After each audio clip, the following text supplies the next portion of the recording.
Hey, this is Sean Coffey here with Bowbend, back again for another video about what I think is the most important part of hunting that is also probably one of the more overlooked parts of hunting, and that is mental strength. And what we're going to talk about today is visualizing the shot before it happens. So after I get set up in the deer stand, or if I'm in a tree stand or if I'm in a blind, whatever, man, after I get set up and I'm ready to go, the first thing that I do is I start looking around my setup and trying to figure out where the deer are going to come from and where my shots are going to be, where my lanes are, and where I think the deer might sneak up on me at.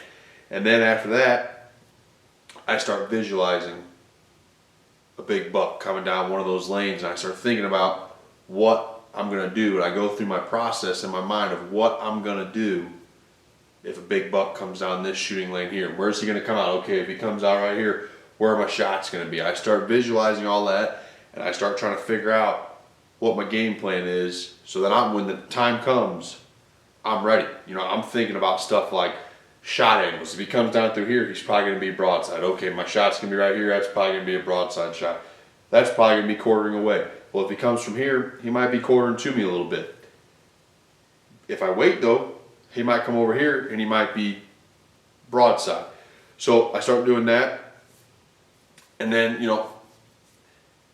something that I've always done that is kind of silly, I guess, but I start visualizing myself actually making the shot and actually killing the deer. And I always visualize myself making a perfect shot. And then I even go as far as to visualize what happens after the shot. Like, I visualize the deer, okay, if I shoot him here, he's going to run down there and he's going to fall right there, or he's going to drop right there, or, and then I visualize myself actually walking up on that deer, and I, imagine the excitement and how much fun it's going to be.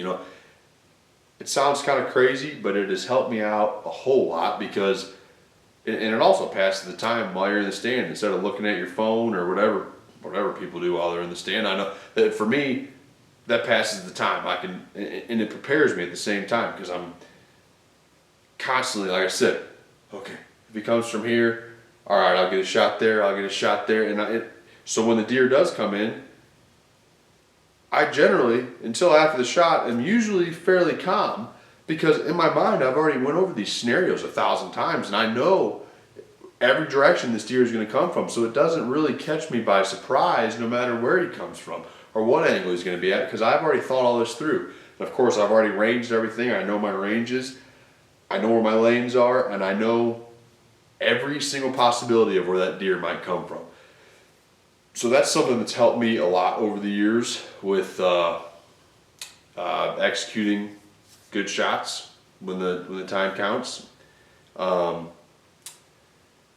yeah, like I said, I don't know if that's going to help anybody or not, but it has helped me out quite a bit over the years, and I don't hear anybody talking about that kind of stuff. So that's just one of the things that I use to, because I used to get horrible, I wouldn't call it target panic, but buck fever, whatever you want to call it.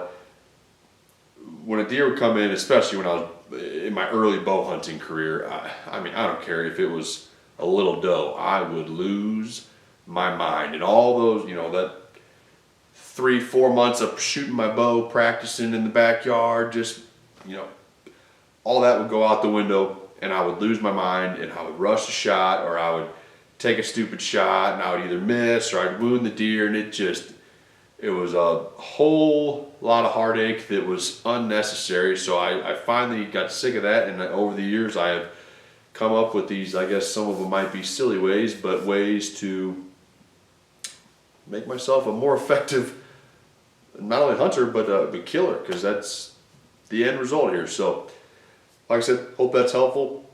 If it's not, thanks for watching. All right, thanks, bye.